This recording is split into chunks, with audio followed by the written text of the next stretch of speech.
Hello everyone. मैं आपके लिए लाया हूँ एक और नया वीडियो। हमारा अब वीडियो है मौर्यन एडमिनिस्ट्रेशन के बारे में। आज हम स्टडी करेंगे मौर्यन एडमिनिस्ट्रेशन के बारे में। ये फर्स्ट चैप्टर ही है हिस्ट्री का, क्लास 10th में। हम देखते हैं कि मौर्यन का एडमिनिस्ट्रेशन कैसा था, क्योंकि एम्पायर तो बहुत बड़ा था ही। एम्पायर बड़ा होने के साथ साथ में फिर उसका एडमिनिस्ट्रेशन भी अच्छा होना बहुत ज़रूरी था। तो किस तरीके से इन्होंने अपना एडमिनिस्ट्रेशन कर रखा था, तो उसके बारे में हम इसमें स्टडी करेंगे। और इस चैप्टर को लास्ट तक देखना, क्योंकि मैंने आपके लिए इसमें कुछ क्वेश्चंस भी दिए हैं लास्ट में, जिससे आपके टेस्ट हो सके इसी ही टॉपिक से रिलेटेड। तो आप वो मुझे कमेंट में उसके आंसर भी ज़रूर दें। तो देखते हैं हम कि सबसे पहले मौर्यन एडमिनिस्ट्रेशन में, कि यहाँ पर जो हम स्टडी करेंगे मौर्यन एडमिनिस्ट्रेशन में, सबसे पहले है सेंट्रल एडमिनिस्ट्रेशन। किसके बारे में? सेंट्रल एडमिनिस्ट्रेशन के बारे में हम स्टडी करेंगे। फिर उसके बाद में हम देखेंगे कि सेंट्रल था ही पाटलिपुत्र, सेंट्रल पाटलिपुत्र था। फिर उसके बाद में प्रोविंसेस। अब जैसे ही सेंटर था तो उसमें क्या करा उन्होंने, अपने डिवाइडेड करा। तो डिवाइडेड करने के बाद में एक स्टेट के रूप में, जैसे कंट्री स्टेट के रूप में डिवाइडेड होती है उसी तरीके से फिर स्टेट बनती है, तो उसी तरीके से प्रोविंसेस थे। फिर प्रोविंसेस के बारे में स्टडी करेंगे। म्यूनसिपल एडमिनिस्ट्रेशन, फिर सिटी एडमिनिस्ट्रेशन जैसे आ जाएगा पूरा का पूरा, हम उसके बारे में स्टडी करेंगे। फिर आर्मी एडमिनिस्ट्रेशन, आर्मी के एडमिनिस्ट्रेशन के बारे में। और लास्ट में हम जुडिशरी सिस्टम भी देखेंगे कि मौर्यन का जुडिशरी सिस्टम किस तरह से था। अब देखते हैं सबसे पहले मौर्यन एडमिनिस्ट्रेशन। देखो फर्स्ट टाइम जो सेंट्रलाइज एडमिनिस्ट्रेशन स्टेबलाइज हुआ था इंडिया के अंदर, वो कब हुआ था? मौर्यन पीरियड में ही हुआ था। यानी मौर्यन एम्पायर ने ही क्या करा था, सबसे पहले फर्स्ट सेंट्रलाइज एडमिनिस्ट्रेशन स्टेबलाइज किया था इंडिया में। देखो यहाँ पर इतना बड़ा एम्पायर होने के बावजूद भी कि पूरी की पूरी पावर किसके हाथ में होती थी? राजा के हाथ में। कि पूरी की पूरी पावर किसके हाथ में? किंग के हाथ में। But he was not autocratic, वो ऑटोक्रेटिक नहीं था। इतनी बड़ी पावर होने के बावजूद भी क्या था कि राजा एक ऑटोक्रेटिक नहीं था। ऑटोक्रेटिक का मतलब है हिंदी में अगर हम कहें तो निरंकुश, और फिर इसके अगर हम डिफाइन करें तो इसको इस तरह से हो सकता है कि वो जो भी डिसीजन लेता था, ये नहीं कि पूरी पावर अपने हाथ में होते हुए सारा डिसीजन वो स्वयं अकेला लेता था। नहीं, वो जो भी डिसीजन लेता था वो अपनी काउंसिल ऑफ मिनिस्टर से डिस्कशन करता था। और डिस्कशन करने के बाद में ही क्या करता था, अपने जो भी मेन मिनिस्टर है, काउंसिल मिनिस्टर के अंदर जितने भी मेन मिनिस्टर है, उन सब मिनिस्टरों से क्या करता था, वो डिस्कशन करता था। और उसी डिस्कशन के बाद में वो क्या करता था, जो डिसीजन लेता था। मतलब ऐसा नहीं था कि अपनी मनमर्जी चलाता था पूरे कि जो मैंने कह दिया वही ठीक है, नहीं ऐसा नहीं है। वो लोगों की भलाई के लिए बातें करता था। तो इसी को ही ऑटोक्रेटिक कहते हैं, कि वो ऑटोक्रेटिक नहीं था। मतलब कि अपने आप में ऐसा नहीं कि सारा डिसीजन सेल्फ ले, इसी को ऑटोक्रेटिक, ठीक है। अब ऑटोक्रेटिक के साथ में हम देखते हैं यहाँ पर कि द किंग। अब किंग क्या करता था कि appointment chief minister and priest. Priest होते हैं चीफ मिनिस्टर, यानी जो मेन जो मिनिस्टर थे, जो राजा के किंग के कोर्ट के अंदर होते थे वो। और प्रिस्ट यानी जो धर्म रिलीजियस के जानने वाले, है ना, रिलीजियस के मैन होते थे, जो स्कॉलर होते थे रिलीजियस के, या हम कहे पंडित लोग। तो उनका जो उनको जो अपॉइंटमेंट करता था वो किस बेस पे करता था? पहले उनके कैरेक्टर को अच्छे से चेक करता था, फिर उनकी क्वालिफिकेशन देखता था। इन दोनों को देखने के बाद में वो क्या करता था, इनको अपॉइंटमेंट करता था। और ये अपॉइंटमेंट की जो प्रोसेस था, अपॉइंटमेंट का जो प्रोसेस था, इसको क्या कहते थे? उपधा परीक्षण कहते थे। अब देखते हैं परिचय मंत्रणा। अब परिचय मंत्रणा क्या होती है? देखो यहाँ पर हमने जैसे कि पढ़ा कि अब ये जो मंत्री वगैरह, चीफ मिनिस्टर वगैरह, जितने भी पृष्ठ वगैरह जिनको भी शामिल करेंगे, ये सारे के सारे किसके मेंबर बन जाएंगे? काउंसिल ऑफ मिनिस्टर के मेंबर बन जाएंगे। मतलब कि मंत्री परिषद के सदस्य हो जाएंगे, जो एक किंग के कोर्ट में होती है। फिर परिचय मंत्रणा, ये भी एक काउंसिल ऑफ मिनिस्टर थी, लेकिन ये एक छोटी काउंसिल मिनिस्टर थी। ये किस काम में आती थी? ये सीक्रेट। मतलब कि इसके अंदर मोस्टली कितने मिनिस्टर होते थे? या तो 3 या 3 या 4, कितने? 3 या 4 मिनिस्टर ही इसके अंदर होते थे। 3 या 4 मिनिस्टर इसके अंदर होते थे। इसका काम क्या था कि इसका काम ये था कि जब कोई स्पेशल एडवाइस लेनी होती थी, यानी कोई विशेष कोई स्पेशल कोई प्रॉब्लम होती थी तो उन पर इन्हीं से ही डिसीजन लिया जाता था। तो ये खास थी, एक अलग स्पेशल बनाई हुई थी मिनिस्ट्री, काउंसिल ऑफ मिनिस्टर। तो इसी को ही हमने क्या कहा है, परिषा मंत्रणा कहा है। अब 7 कंपोनेंट्स ऑफ द स्टेट। देखो कौटिल्य के अकॉर्डिंग क्या था कि 7 कंपोनेंट थे स्टेट के स्टेट इनके बिना नहीं चल सकती थी। एक स्टेट के 7 अंग होते हैं, तो कंपोनेंट्स यानी अंग कितने। अब सबसे पहला जो है रूलर यानी राजा, रूलर है राजा। तो यही सब ये क्या होती है, सोल होती है इसकी कंपोनेंट। एक स्टेट की सोल भी क्या होती है, रूलर ही होती है, रूलर। फिर उसके बाद में अमात्य। अमात्य किसे कहते थे, अमात्य होते थे मिनिस्टर या फिर हम कहें सिविल सर्वेंट, यानी सिविल सर्वेंट और मिनिस्टर ही अमात्य के। फिर जनपद। अब जनपद में क्या आती थी, पॉपुलेशन यानी टेरिटरी। अगर जैसे कोई एरिया है, एरिया के अंदर कितने लोग रह रहे हैं, ये पूरा का पूरा एरिया अलग अलग जगह पर, वो सारे के सारे एरिया क्या कहलाते थे, जनपद। इनमें रहने वाले लोग ये सब जनपद में आते थे। तो तीसरा जनपद था। फोर्थ अगर हम देखते हैं तो दुर्ग। दुर्ग यानी फोर्ट, एक फोर्ट होना भी ज़रूरी है। फिर कोष। कोष यानी ट्रेजरी, ट्रेजरी होना जरूरी है। अगर ट्रेजरी नहीं होगी तो फिर क्या होगा, पैसा नहीं होगा तो किसी का भला भी नहीं हो सकता, कोई काम नहीं हो सकता। तो ट्रेजरी होना भी ज़रूरी है। फिर सेना। सेना यानी आर्मी, आर्मी होना भी ज़रूरी है। अगर वॉर वगैरह हो जाए तो फिर लड़ने के लिए क्या होनी चाहिए, आर्मी। तो यहाँ पर दंड, दंड भी कहते थे, सेना या दंड दोनों एक ही चीज़ है, जैसे कि इसमें दिखा रखा है। फिर मित्र। मित्र यानी अलाई। अलाई यानी जैसे कि आपके एक ये स्टेट है, अब इस स्टेट के पास में जितनी भी अलग अलग स्टेट है, अलग अलग जो इस एम्पायर्स में नहीं आती है, उनसे आप कैसा रिलेशन होना चाहिए, उनसे आपका मैत्री या हम कहें अलाई यानी फ्रेंड्स होने चाहिए। वरना अगर फ्रेंड्स नहीं होंगे तो क्या करेंगे, आप पर बार बार अटैक करेंगे। तो यहाँ पर ये भी एक स्टेट के लिए ज़रूरी है कि इनसे मित्रता या इससे फ्रेंडशिप बना करके रखे। तो यहाँ पर इस तरीके से कौटिल्य के जो 7 कंपोनेंट बताए स्टेट के, वो हमने स्टडी करे। आगे देखते हैं सेंट्रल एडमिनिस्ट्रेशन। सेंट्रल, अब हम बात करते हैं सेंट्रल एडमिनिस्ट्रेशन की। जैसे फर्स्ट ऑफ ऑल हमने देखा था कि मौर्य एडमिनिस्ट्रेशन कितने पार्टों में हमने डिवाइड करके देखा था, 5 में। अब देखते हैं उसमें सेंट्रल एडमिनिस्ट्रेशन। अब एडमिनिस्ट्रेशन में 18 डिपार्टमेंट होते हैं। यहाँ पर सेंट्रल एडमिनिस्ट्रेशन में कितने, 18 डिपार्टमेंट्स। अब इन 18 डिपार्टमेंट को क्या कहा गया है, तीर्थ। क्या कहते थे, तीर्थ। ये हमें किस में लिखा हुआ मिला है, अर्थशास्त्र के अंदर। किसमें, कौटिल्य की जो अर्थशास्त्र है उसमें लिखा हुआ मिला है कि 18 डिपार्टमेंट को वो क्या कहते थे, तीर्थ। अब जो तीर्थ के जो प्रेसिडेंट होते हैं यानी अध्यक्ष होते हैं, जो प्रेसिडेंट होते हैं, उनको क्या कहते हैं, महामात्य। महामात्य। इंपॉर्टेंट तीर्थ। अब इंपॉर्टेंट तीर्थ कौन कौन से हैं, जैसे सबसे पहले है युवराज। ये युवराज कौन होता है, क्राउन प्रिंस, यानी राजा के बाद में राजा बनने वाला या राजा के जो भी बेटे होते हैं ज़्यादातर वो सब क्या कहलाते हैं, युवराज। ये क्राउन प्रिंस होते हैं। फिर पुरोहित। पुरोहित होते हैं द चीफ प्रिस्ट, जैसे पंडित वगैरह जो मेन होते हैं कोर्ट के अंदर, उन्हें पुरोहित कहा। फिर सेनापति।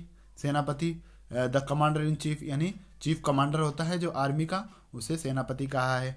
अमात्य। अमात्य जैसे सिविल सर्वेंट या फ्यू मिनिस्टर, जैसे अभी हमने बात करी थी बैक में, ये अमात्य यानी मिनिस्टर या सिविल सर्वेंट, जैसे मैंने आपको बताया था कि अमात्य या तो मिनिस्टर या सिविल सर्वेंट। उसी तरीके से यहाँ पर एक अमात्य और सिविल, अमात्य या तो सिविल सर्वेंट होंगे, दूसरे मिनिस्टर होंगे। सिविल सर्वेंट कौन से, जैसे जो राजा, क्योंकि राजा अकेला तो सारा काम कर नहीं सकता, तो यहाँ पर जो किंग पूरा काम नहीं कर सकता, उनके लिए वो क्या करता था, अपने काम करने के लिए कुछ ऑफिसरों को नियुक्त करता था, अपॉइंटमेंट करता था, उन्हें ही क्या कहा गया है, अमात्य कहते थे। समाहर्ता। अब रेवेन्यू डिपार्टमेंट देखते हैं। रेवेन्यू डिपार्टमेंट का मतलब है यहाँ पर जो राजकोष आता है, जो कलेक्शन आता है, पूरा टैक्स है, वो सब। अब इन कार्यों को कौन कौन देखता है, तो समाहर्ता मेन होते हैं। समाहर्ता, समाहर्ता को अगर हम देखेंगे तो ये इसका क्या कार्य है, इसका कार्य है, इसका वर्क है रेवेन्यू कलेक्ट करना। एक तो रेवेन्यू कलेक्ट करो फिर दूसरा कीप रिकॉर्ड, इनकम का और एक्सपेंडिचर का रिकॉर्ड तैयार करो। प्रिपेयर एनुअल प्लान, और पूरा का पूरा बजट तैयार करना, साल भर का बजट तैयार करना, जितने खर्चे हो रहे हैं उनको देखना, कितनी इनकम हो रही है उनको लिखना, और रेवेन्यू को कलेक्ट करना, और साल भर का यानी पूरे ईयर का एक बजट तैयार करना। जैसे फाइनेंस बजट हर साल आता है ना, वही चीज़ यहाँ पर भी आएगी। सन्निदाता, अब सन्निदाता कौन होते हैं? चीफ ट्रेजरी ऑफिसर को हम क्या कहते हैं? सन्निदाता। अब इसका काम क्या था? इसका काम था जितनी भी ट्रेजरी बिल्डिंग है उनको बनाना और ग्रेनरी बनाना, यानी किंगडम में जहाँ जहाँ इनकी ज़रूरत है, ट्रेजरी बिल्डिंग की ज़रूरत है या ग्रेनरी बिल्डिंग की ज़रूरत है, उनको बनाना। ग्रेनरी का मतलब है अन्नगार, जहाँ पर मतलब नाज वगैरह जो भी रखाक में आते थे उनके लिए ये सारी चीज़ें बनाना, बिल्डिंग बनाने का।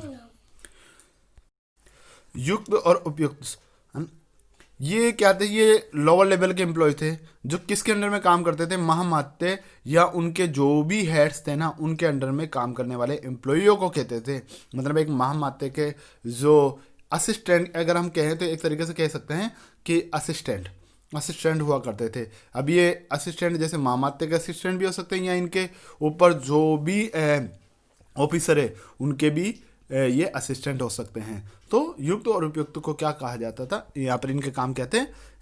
किसी भी अपने हेड का जो भी काम होते थे उनके काम को करना, यानी एक तरीके से लोअर लेवल के एम्प्लॉय होते थे।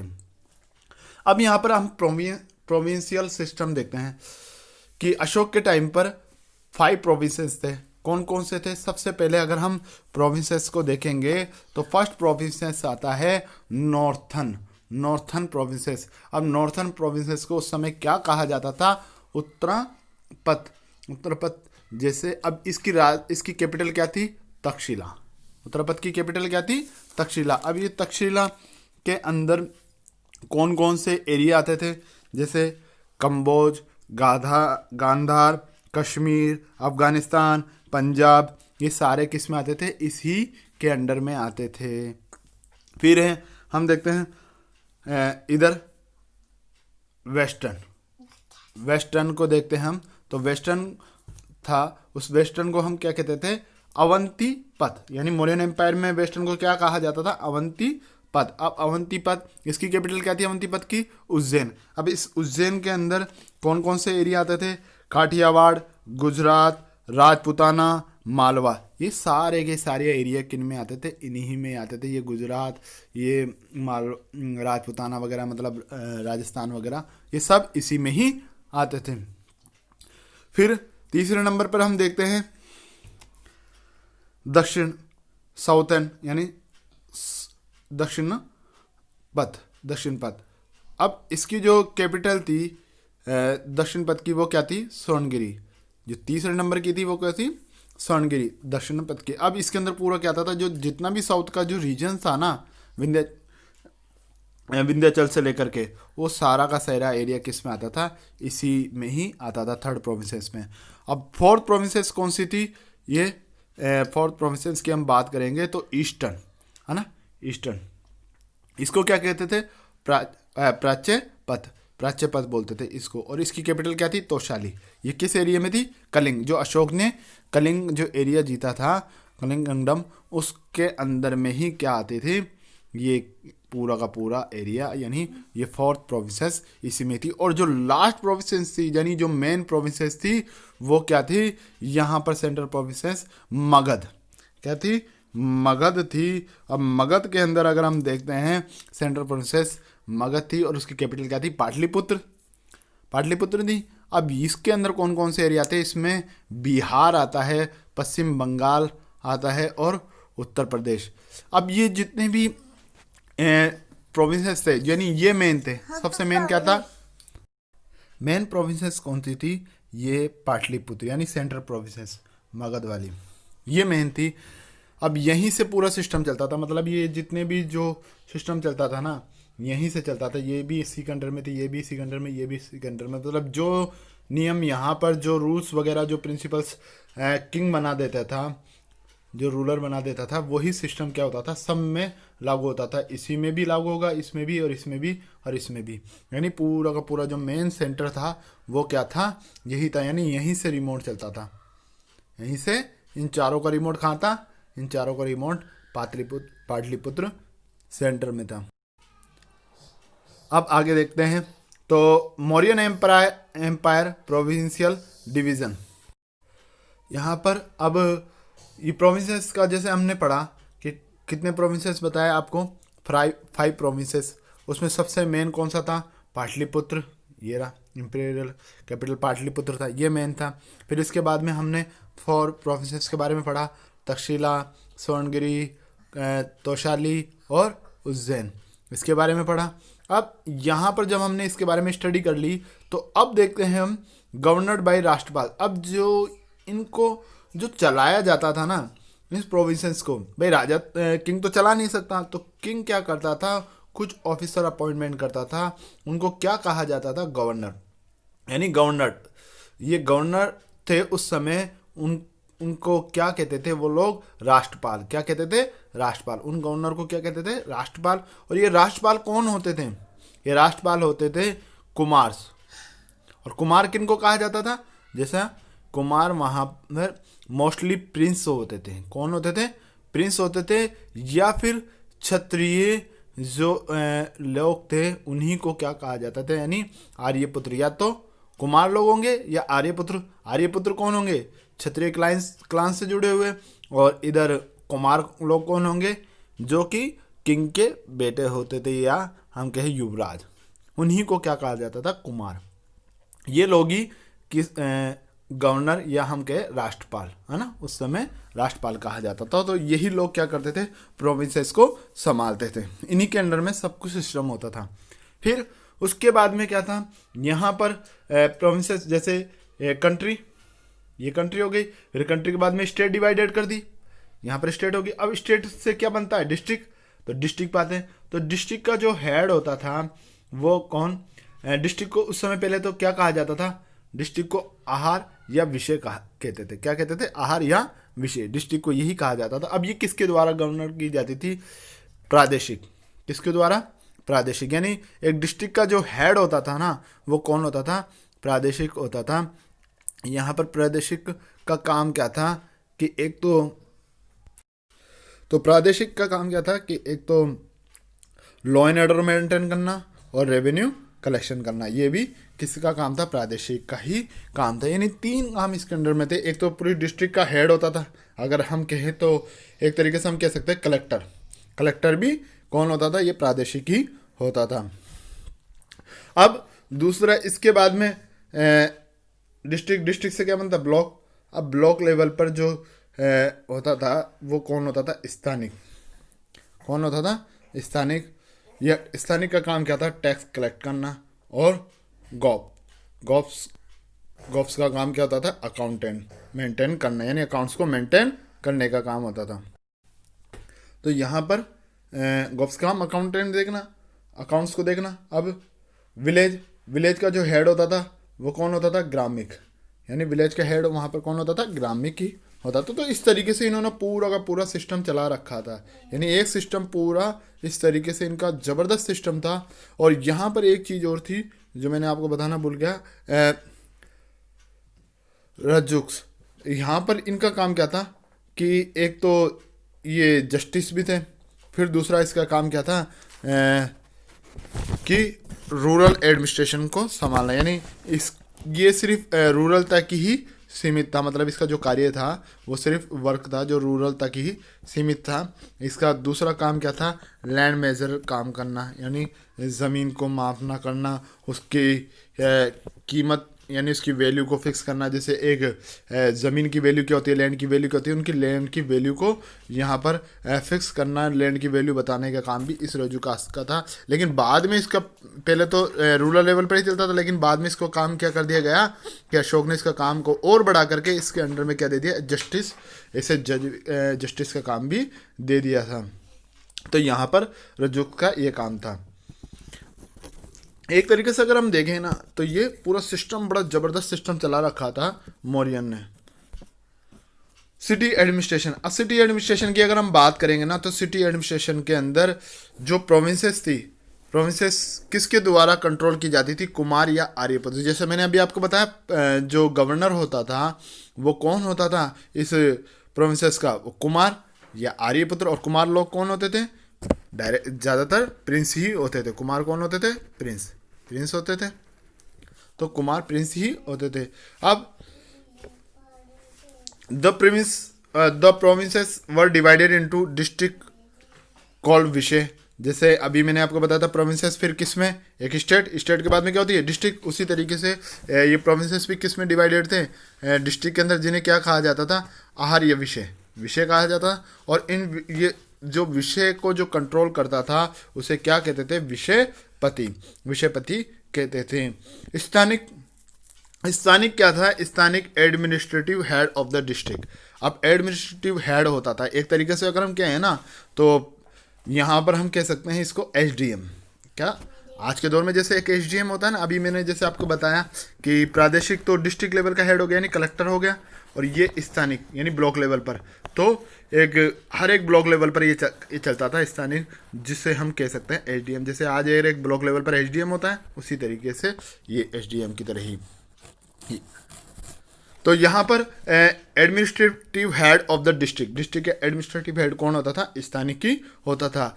ही was the under the control of Samartha. ये डायरेक्टली किसके अंडर में होता था? समार्था के अंडर में होता था। Gop was the smallest unit, administrative unit. He use to control the administration of 10 villages. यानी जो 10 विलेजेस का जो हेड होता था, जो 10 विलेजेस को जो संभालता था एक ग्रुप को, उसके हेड को क्या कहते थे? गोप। यानी गोप ही हेड होता था यहाँ पर ये 10 विलेजेस के ग्रुप का। प्रादेश्री वाज द ऑफिसर। प्रादेश्री कौन होता था? एक ऑफिसर होता था। ये हम वो use to work understand the Samartha. ये प्रादेश्री यानी प्रादेश्री या हम कहें प्रादेशिक, ये दोनों सेम है। यानी प्रादेश्री या प्रादेशिक दोनों सेम है। जैसा भी आपको बताया, ये किससे ऊपर होता था? एक तरीके से मैंने अभी आपको बताया ना, जैसे प्रादेशिक क्या होता था? District collector. जैसे मैंने आपको बताया डिस्ट्रिक्ट कलेक्टर है ना, डिस्ट्रिक्ट कलेक्टर। उसी तरीके से प्रादेश्री भी वही है। प्रादेश्री वाज द ऑफिसर। ये एक ऑफिसर होता था। वो यूज टू अंडरस्टैंड द समार्था, जो कि किसके अंडर में? समार्था के अंडर में होता था। सारे वर्क समार्था के अंडर में करता था। He use to the check the working of gops. अब इसका काम क्या था? गोप, स्थानिक और विलेज ऑफिसर जितने भी थे, इन सब के कार्यों को देखने का काम था इसका। तो इस तरह से हम देख सकते हैं कि ये पूरा का पूरा सिस्टम ज़बरदस्त था। तो एक बार अगर हम इस सिस्टम को देखें तो पूरे सिस्टम को हम समझ सकते हैं कि सबसे ऊपर जो होता था वो कौन होता था? किंग। कौन होता था? किंग होता था। किंग के बाद में कौन होते थे? जैसे कुमार। यहाँ पर किंग के बाद में कौन होते थे? कुमार यानी प्रिंस। किंग के बाद में यही होंगे कुमार। कुमार के नीचे कौन होते थे? महामात्य। जैसे अभी डिपार्टमेंट के जो मैंने हेड बताए थे ना आपको, ये रहे महामात्य है ना, ये महामात्य ये होते थे किसके नीचे? प्रिंस के नीचे। इसी तरीके से प्रिंस के नीचे कौन होते थे? महामात्य। फिर महामात्य के नीचे अगर हम बात करेंगे तो फिर कौन आएंगे? यहाँ पर महामात्य के नीचे आएंगे समार्था। कौन? समार्था। तो महामात्य के नीचे कौन आ गया? समार्था। फिर समार्था के नीचे कौन आएगा? यहाँ पर समार्था। अब समार्था के नीचे की अगर हम बात करेंगे तो यहाँ पर समार्था के नीचे जो वर्क करेंगे एक तरीके से वो प्रादेश्री। समार्था आ गया। समार्था के नीचे कौन होगा? प्रादेश्री। अब प्रादेश्री के नीचे कौन हो गया? स्थानिक। और स्थानिक के नीचे कौन हो गए? गोप्स। और गोप्स के नीचे कौन हो गए? जो ग्रामिक होते हैं, जो ग्राम को संभालने वाले होते हैं। एक तरीके से ये रहा ग्रामिक। ये है पूरा का पूरा सिस्टम, इसी तरीके से चलता था। तो आपको समझ में, आई होप ये आपको समझ में आ गया होगा पूरा। अब म्युनिसिपल एडमिनिस्ट्रेशन। अब म्युनिसिपल एडमिनिस्ट्रेशन की अगर हम बात करेंगे तो मेगास्थनीज के अकॉर्डिंग म्युनिसिपल एडमिनिस्ट्रेशन किस तरह से था? 6 कमेटी थी, और 6 कमेटी के अंदर टोटल कितने मेंबर्स थे? 30 मेंबर्स। यानी अब एवरी कमेटी के अंदर कितने मेंबर हो जाएंगे? 5 मेंबर। तो यही 5 मेंबर क्या करते थे कि 6 कमेटी को चलाते थे। अब ये 6 कमेटी का क्या क्या काम था? जो फर्स्ट कमेटी थी ना यहाँ पर, वो क्या थी? Related to industrial art. अब इंडस्ट्रियल आर्ट को देखती थी। जितने भी इंडस्ट्रियल आर्ट थे उन सबको देखने का काम था। अब इनका काम क्या था कि एक तो लेबर की सैलरी को फिक्स करना। जो लेबर की सैलरी है यानी एक जो लेबर होता है उस लेबर की सैलरी को फिक्स करना। लेबर की सैलरी फिक्स होगी यहाँ पर। एक तो ये लोग पहले तो ये वर्क करेंगे, फिर उसके बाद में इनका दूसरा वर्क क्या होगा, लेबर की सैलरी फिक्स करने के अलावा लेबर का टाइम फिक्स करना। टाइमिंग भी फिक्स करेंगे लेबर का कि इतने टाइम ही एक लेबर वर्क कर सकता है, इससे ज़्यादा नहीं कर सकता। फिर दूसरा जो यहाँ पर था कमेटी, दूसरी कमेटी का क्या काम था, एंटरटेनमेंट ऑफ फॉरेनर्स। फॉरेनर्स के एंटरटेनमेंट की पूरी व्यवस्था करना, पूरा मैनेजमेंट करना इन्हीं का काम था कि इनका लिविंग मैनेजमेंट देखना फॉरेनर का कि कहाँ रहेंगे, फिर उनकी सिक्योरिटी की पूरी जांच पड़ताल करना, सिक्योरिटी देना, ये सारी की सारी काम कौन करती थी, सेकंड कमेटी करती थी।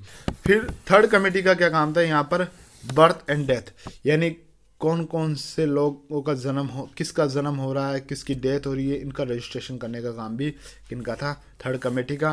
फोर्थ कमेटी का काम क्या था, trade and commerce. Fourth committee का काम क्या था कि ट्रेड एंड कॉमर्स का काम था, यानी व्यापार वगैरह का। अब यहाँ पर ये क्या करते थे, सेल्स के लिए जो रूल्स होते थे, रूल्स वो बनाते थे कि रूल्स बनाते थे इसके लिए, सेल्स के लिए रूल्स बनाने का काम भी किनका था, इन्हीं इस फोर्थ कमेटी का काम था।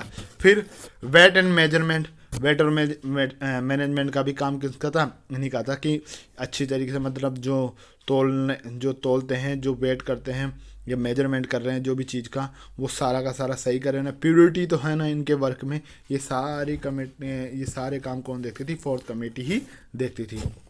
सेल से रिलेटेड जो भी वर्क होते थे सब फोर्थ कमेटी के काम थे। फिर फिफ्थ कमेटी थी, फिफ्थ कमेटी का क्या काम था, मैन्युफैक्चर आर्टिकल्स। अब यहाँ पर क्या काम था, मॉनिटरिंग करना। इसका काम क्या था, मॉनिटरिंग करना का काम था कि जितने भी न्यू और ओल्ड प्रोडक्ट्स है ना, कहीं उनको मिक्सचर करके तो नहीं बेचा जा रहा है, यानी मिलावट तो नहीं कर रहे ना किसी भी प्रोडक्ट में। अब सिक्स कमेटी का काम क्या था, यहाँ पर जो भी टैक्स आते थे उन टैक्स को रिसीव करना, उस टैक्स को लेना, और दूसरा कि जो भी टैक्स होते थे, जो भी सेल्स वगैरह होती थी, जो मतलब सामान वगैरह जो बेचे जाते थे, सेल टैक्स अगर वो होता था तो 1/10 इतना टैक्स वसूल करा जाता था। यानी अगर कोई 100 रुपये की चीज़ ले रहा है तो उस पर 10 रुपये टैक्स देना ही पड़ेगा। तो ये टैक्स था एक तरीके से। तो ये टैक्स कौन लेते थे, गवर्नमेंट लेती थी वहाँ की, यानी एक तरीके से अगर कहे तो मौर्यन एम्पायर जो टैक्स वसूल करता था लोगों से। तो ये सिक्स कमेटी हो गई और इन सिक्स कमेटी के वर्क भी यहाँ पर बता दिए गए हैं आपको। अब देखते हैं मिलिट्री सिस्टम। मिलिट्री सिस्टम को अगर हम देखते हैं ना, तो मिलिट्री सिस्टम भी क्या था, उसी तरीके से सिक्स कमेटी बनी हुई थी, वही 30 मेंबर्स और वही एवरी कमेटी 5 मेंबर्स। तो यहाँ पर सिक्स कमेटी जो बनी हुई थी उनका काम क्या था, यहाँ पर मिलिट्री आर्मी को यानी मिलिट्री को देखना और उनके मैनेजमेंट को देखना। अब सबसे पहले अगर हम बात करते हैं तो यहाँ पर जो कमेटी बताई गई, this committee use look to after 5 department of the army, यानी इन 5 डिपार्टमेंट को देखती थी। मोस्टली जो ये 6 कमेटी होती थी ये 5 डिपार्टमेंट को देखती थी। हालांकि डिपार्टमेंट तो पूरे 6 को ही देखती थी, 6 कमेटी 6 डिपार्टमेंट। एक डिपार्टमेंट और था ट्रांसपोर्ट, जो आपकी बुक में दिया हुआ नहीं है, ट्रांसपोर्ट है ना। जो 6 कमेटी थी वो कौन से डिपार्टमेंट को देखती थी, ट्रांसपोर्ट डिपार्टमेंट को देखती थी, वो आपकी बुक में नहीं दिया हुआ है। अब हम देखते हैं सबसे पहले जो कमेटी थी वो क्या देखती थी, पैदल। यानी जो पहली कमेटी थी उसके अंडर में क्या था, पैदल, यानी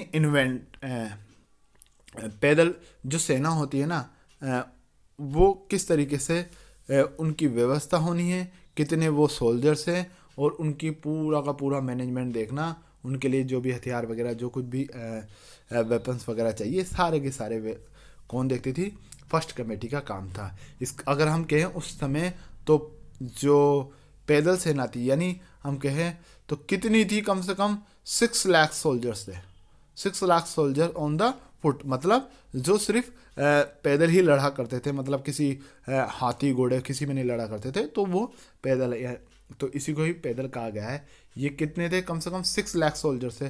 फिर उसके बाद में आती है कैवलरी, यानी अश्व, अब ये कितने सोल्जर्स से? कम से कम 50,000 सोल्जर्स से जो ऑर्सेस पे लड़ते थे, यानी घोड़ों पर लड़ते थे। तो 50,000 थे। और हाथी, हाथी को देखते तो 9,000 हाथी सोल्जर्स से जो हाथियों पे बैठ करके लड़ते थे। और रथ, रथ कितने थे? 800 सोल्जर्स ऑन द चैरियट। कितने? चैरियट पे, यानी 800 सोल्जर्स से जो चैरियट पर बैठ करके, यानी रथ आते हैं उस पर बैठ करके लड़ने वाले कितने सोल्जर्स से? 800। और लास्ट में फिफ्थ जो कमेटी थी उसका काम क्या था? नेवल फोर्स को देखना, यानी जो शिप वगैरह ये होती है ना, इनको नेवल फोर्स को देखना। क्योंकि हमारा इंडिया क्या था? इस तरह से गिरा हुआ, इधर वाटर है तो इधर भी क्या है? सी है ना, एक तरफ अरेबियन सी और एक तरफ बे ऑफ बंगाल। तो यहाँ पर अब सुरक्षा चाहिए तो क्या होगा? नेवी भी जरूरी है। तो यही नेवी फोर्स, नेवी फोर्स यहाँ पर इन चीज़ों को देखती थी। अंतपाल वाज द मिलिट्री ऑफिसर। अंतपाल क्या था? एक मिलिट्री ऑफिसर था जो रेस्पॉन्सिबल था monitoring of the border area, यानी जो भी बॉर्डर के एरिया थे उन सब की मॉनिटरिंग करने का काम किसके अंडर में था? अंतपाल के अंडर में ही था। अब देखते हैं जुडिशियल सिस्टम। जो लास्ट जो आता है पॉइंट हमारा, जुडिशियल सिस्टम। अब जुडिशियल सिस्टम में क्या था कि किंग क्या था? Supreme head of the judicial system, यानी जुडिशियल सिस्टम का अगर सबसे कोई हेड था जो सुप्रीम, यानी सुप्रीम जज अगर हम कहें तो वो कौन था? किंग ही था। यानी किंग के अलावा और कोई नहीं था, क्योंकि सारी पावर तो उसकी हाथ में थी, वही मेन था। फिर इसके अलावा उसने क्या कर रखा था कि विलेज कोर्ट और बना रखे थे, क्योंकि हर जगह तो वो जाकर के डिसीजन दे नहीं सकता, इतना बड़ा एम्पायर था। तो वहाँ पर उन्होंने क्या कर रखा था? विलेज कोर्ट भी बनाए थे। उस विलेज कोर्ट में क्या था कि विलेज कोर्ट के अंदर जो डिसीजन देते थे, जो जज होते थे, उन्हें क्या कहते थे? या तो ग्रामनी या ग्रामरथ कहते थे, जो विलेज कोर्ट के अंदर जज का काम करते थे। अब संग्रहण, संग्रहण और द्रोणामुख ये भी क्या थे? एक तरीके की कोर्ट थी, लोकल लेवल पर और जनपद लेवल पर, ये दोनों भी एक कोर्ट थी। Central court of the Pataliputra was above all, यानी पाटलिपुत्र क्या थी? एक सेंट्रल कोर्ट था, यानी मेन कोर्ट कौन सा था? पाटलिपुत्र था। ये सबसे ऊपर था, सबसे, जहाँ पर सेंट्रल कोर्ट पर कौन बैठता था? किंग, जो मेन रूलर था, है ना, वही यहाँ पर बैठता था। अब सिटी मजिस्ट्रेट, सिटी मजिस्ट्रेट को ये लोग क्या कहते थे? व्यवहारिक महामात्र कहते थे। डिस्ट्रिक्ट मजिस्ट्रेट को क्या कहा जाता था? राजुक्स, है ना, डिस्ट्रिक्ट मजिस्ट्रेट को राजुक्स कहते थे। अब जुडिशियल सिस्टम को इन्होंने क्या कर रखा था कि कुछ पार्टों में डिवाइडेड भी कर रखा था। Other courts were divided into on two, है ना, अदर कोर्ट यहाँ पर दो पार्ट में डिवाइडेड थे। एक तो जैसे मैंने अभी आपको बता दिया, एक तो सेंट्रल था, सेंट्रल पर तो पाटलिपुत्र वगैरह में जहाँ राजा बैठता था। फिर ग्राम विलेज लेवल पर उन्होंने बना दिए थे। अब इसके अलावा अगर इन्होंने क्या कर रखे थे तो कोर्ट को दो पार्ट में डिवाइड कर रखे थे। अब कोर्ट किस पार्ट में डिवाइडेड थे कि दो तरीके के कोर्ट होते थे, एक तो होते थे धर्मस्थ्य और दूसरा होते थे कंटक शोधन।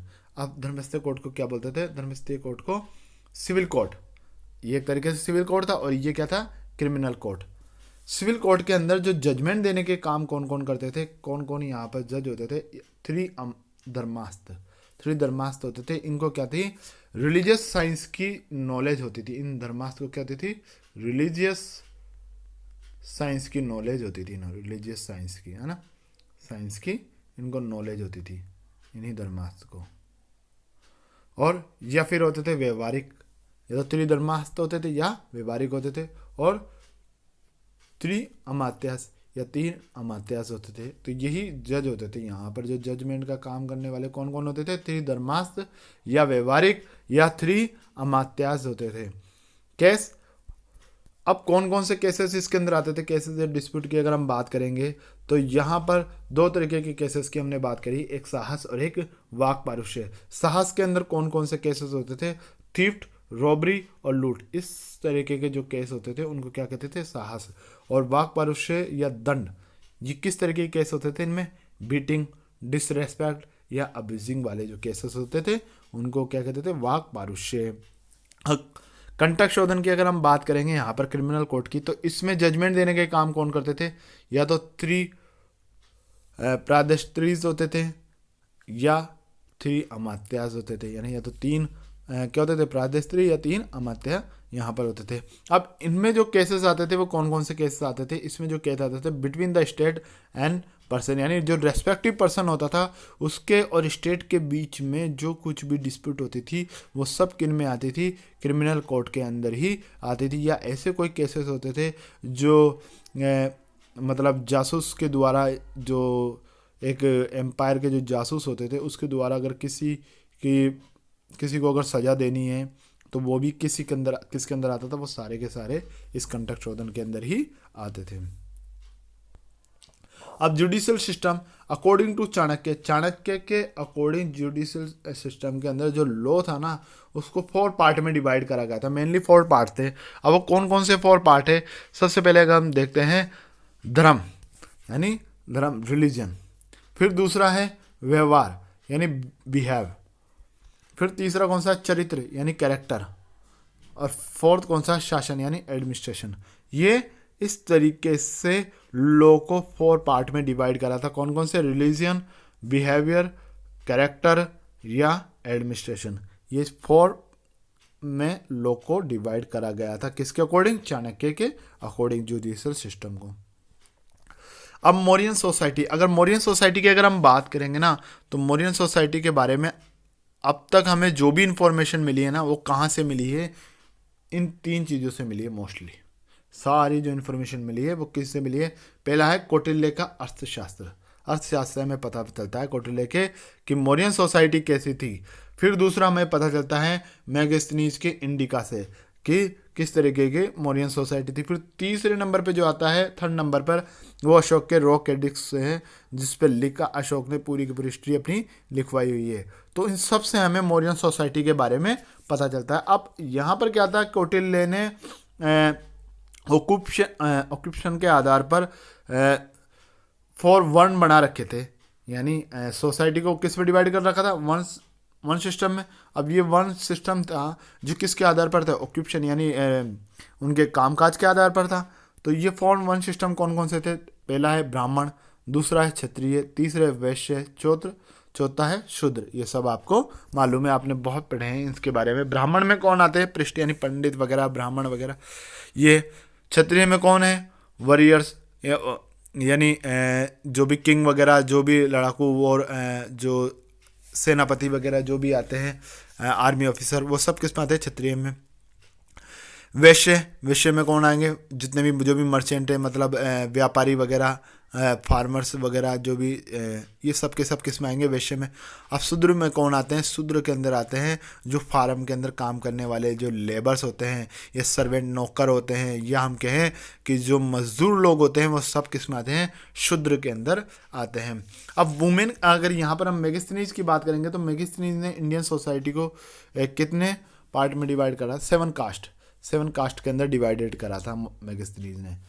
कंडीशन वुमेन की कंडीशन यहाँ पर बेटर थी, किससे, वैदिक पीरियड से तो बेटर ही थी वुमेन की कंडीशन। वुमेन को यहाँ पर क्या अलाउ करा गया था, वुमेन को एक तो रीमेरी अलाउ करी गई थी कि वो दोबारा शादी कर सकती है, और दूसरा परफॉर्म टू नियोग यानी नियोग भी वो कर सकती है। ये 2 चीज़ों की लेडीजों को यहाँ पर छूट दी गई थी। अब एक तरीके से हम दोबारा देख लेते हैं जो अब तक हमने पढ़ा उसके बारे में, एक बार दोबारा से यहाँ पर रिवीजन करके देख लेते हैं। जैसे कि मिलिट्री में 6 मैंने कमेटी आपको बताई। फर्स्ट कमेटी नेवी, दूसरी ट्रांसपोर्ट, तीसरी एलिफेंट, चौथी है यहाँ पर 4th वाली इन्फेंट्री, 5th है कैवलरी। इन्फेंट्री का मतलब ऑन फुट यानी पैदल जो होती है ना, अभी पढ़ा था हमने फुट वाली ये, और कैवलरी के अंदर यानी हॉर्सेस वाली यानी घोड़े वाली, और चैरियट में वही रथ वाली। तो ये इस तरीके से 6 कमेटी किस आर्मी की थी, मिलिट्री में। फिर जुडिशियल सिस्टम, लेजिस्लेटिव सिस्टम में हम देख चुके हैं। एग्जीक्यूटिव फंक्शंस क्या थे कि यहाँ पर एग्जीक्यूटिव फंक्शन में मतलब किसी को अपॉइंटमेंट करना, मंत्रिपरिषद बनाना, ये सारी इंफॉर्मेशन कलेक्ट करना, यानी एग्जीक्यूटिव फंक्शंस के अंदर आते थे सारे के सारे वर्क, जितने भी मिनिस्टर वगैरह सब अपॉइंटमेंट करना। अब मंत्रिपरिषद का क्या काम था, मंत्रिपरिषद में कौन कौन होते थे, पुरोहित होते थे, युवराज होते थे, महामंत्री होते थे और सेनापति होते थे, ये मंत्रिपरिषद का। अब अमात्य के अंदर कौन कौन, अमात्य के क्या क्या कार्य होते थे, सिटी एडमिनिस्ट्रेशन का, रेवेन्यू डिपार्टमेंट का, सुपरिटेंडेंट, फार्मर्स, कारपेंटर्स, इनको देखना, सुप्रिटेंडेंट पब्लिक रोड्स वगैरह को इनको। अब ये जो सिटी एडमिनिस्ट्रेशन है, सिटी एडमिनिस्ट्रेशन को हमने कितने पार्ट कितनी कमेटी देखती थी, 6 कमेटी, वही 5 मेंबर की 6 कमेटी। इंडस्ट्री डिपार्टमेंट, जैसे अभी आपको बताया था, इंडस्ट्री डिपार्टमेंट सैलरी वगैरह जो कुछ भी देखते थे इंडस्ट्री की, है ना, लेबर वगैरह की टाइमिंग वगैरह, ये सब लेबर का, ये सब इंडस्ट्री का काम था। फॉरेनर, यानी फॉरेनर को प्रोटेक्शन वगैरह देने का काम सेकंड कमेटी काम करती थी, उनके एंटरटेनमेंट का। Third committee manufacture and sales of the good, यानी जो भी गुड प्रोडक्ट है उनको सेल वगैरह करने का सब कुछ कौन देखती थी, third committee. Fourth, registration of the birth and death, यानी जो भी जिनका भी डेथ या जन्म होता था उनके रजिस्ट्रेशन का काम कौन से करती थी, फोर्थ कमेटी। फिफ्थ कमेटी का क्या काम था यहाँ पर, collection of the sale tax का कलेक्शन करने का काम। और सिक्स कमेटी ट्रांसपोर्ट का देखती। इस तरीके से ये पूरा मौर्यन एडमिनिस्ट्रेशन था। और इसको अकेला चलाने वाला कौन था, किंग क्या कर रखा था, किंग ने अपनी पावर को डिवाइड कर दिया था, और अपनी पावर को डिवाइड करके एक बहुत ही शानदार एडमिनिस्ट्रेशन चला रखा था मौर्यन लोगों ने। बहुत अच्छा है मौर्यन एम्पायर ने, मौर्यन एम्पायर काफ़ी अच्छा था, मौर्यन रूलर बहुत अच्छा इन्होंने सिस्टम करा एडमिनिस्ट्रेशन का। अब यहाँ पर कुछ हम चीज़ देखेंगे जो ऑफिसर्स हैं मौर्यन एम्पायर के अंदर, उसको हम देखते हैं। समार्ता कौन होता है, यहाँ पर समार्ता के बारे में अगर हम बात करेंगे तो रेवेन्यू कलेक्टर को समार्ता कहा गया है। युक्त कौन होते हैं, युक्त जैसे मैंने आपको बताया था कि सबऑर्डिनेट रेवेन्यू ऑफिसर होते हैं, जो रेवेन्यू कलेक्टर के नीचे जो काम करने वाले जो ऑफिसर होते हैं उन्हें ही क्या कहा गया है, युक्त कहा गया है। सन्निदाता, ट्रेजरी हेड होते हैं सन्निदाता। फिर व्यवहारिक कौन होते हैं, चीफ जज ऑफ द धर्मस्थय कोर्ट के जो चीफ जज होते हैं उनको व्यवहारिक कहा गया है। और प्रदेष्टा किसे कहा गया है, चीफ जज ऑफ कंटक शोधन कोर्ट के जो चीफ जज होते हैं उनको प्रदेष्टा। और रज्जुकास कौन होते हैं, लैंड मेजरर, या हम कहें तो एक तरीके से इसको बाद में फिर क्या काम दिया गया था, जजमेंट का भी काम दिया गया था, लेकिन रूरल एरिया वगैरह में या हम कहें सिटी वगैरह में। तो प्रादेशिक कौन होते हैं, डिस्ट्रिक्ट एडमिनिस्ट्रेटर, यानी एक तरीके से डीएम यानी डिस्ट्रिक्ट कलेक्टर।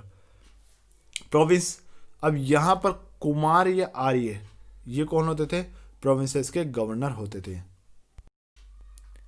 फिर स्थानिक कौन होते थे, जैसे मैंने आपको बताया था एडमिनिस्ट्रेटिव हेड डिस्ट्रिक्ट के, यानी एक तरीके से अगर हम कहें तो एसडीएम। स्थानीय कौन होते थे, स्थानीय जो 800 विलेजेस का जो ग्रुप होता था उसे स्थानीय कहा गया। 400 ग्रुप को क्या कहा गया, विलेजेस के ग्रुप को द्रोणामुख। और जो 200 जो विलेजेस थे उस 200 विलेजेस के ग्रुप को यहाँ पर खारवेटिक कहा गया है। फिर 10 विलेजेस के ग्रुप को क्या कहते थे, संग्रहण। और गोप कौन होते थे, अकाउंटेंट थे। फिर ग्रामनी यानी जो विलेज का जो ऑफिसर होता था, जो विलेज का अधिकारी होता था, उसे क्या कहते थे, विलेज के हेड को ग्रामनी कहते थे। तो इस तरीके से पूरा का पूरा मौर्यन एम्पायर हो गया। आपको शायद आपको समझ में भी आ गया होगा अच्छे से। अब यहाँ पर कुछ इंपॉर्टेंट क्वेश्चंस हम देखते हैं। State of the name 7 components of the state. अब यहाँ पर जो इंपॉर्टेंट क्वेश्चन है उसके आंसर आपको मुझे कमेंट में जरूर बताने हैं कि इनके आंसर क्या है। State the name of 7 component of the state as per Kautilya के अकॉर्डिंग जो 7 कंपोनेंट्स थे स्टेट के, उनके नाम बताओ कौन कौन से थे। वो was the highest judicial officer कौन था, administration during the Mauryan period के एडमिनिस्ट्रेशन में हाईएस्ट जुडिशियल ऑफिसर कौन था। अकॉर्डिंग टू चाणक्य के अकॉर्डिंग जो लॉ के 4 कंपोनेंट्स थे वो कौन कौन से हैं। How many type of the courts, कितने टाइप के कोर्ट्स को मेंशन करा गया है अर्थशास्त्र में, यानी अर्थशास्त्र में कितने टाइप के कोर्ट बताए गए हैं। वो वर द तीर्थ इन द मौर्यन एडमिनिस्ट्रेशन में तीर्थ कौन थे। तो इनके आंसर आपको मुझे कमेंट में ज़रूर राइट करने हैं। तो अगर आपको अच्छा लगा मेरा वीडियो तो इसे शेयर करें और सब्सक्राइब करना ना भूलें और ज़्यादा से ज़्यादा इसको शेयर करें। ताकि और भी स्टूडेंट का इसको लाभ मिल सके। तो मिलते हैं हम फिर नेक्स्ट वीडियो के साथ।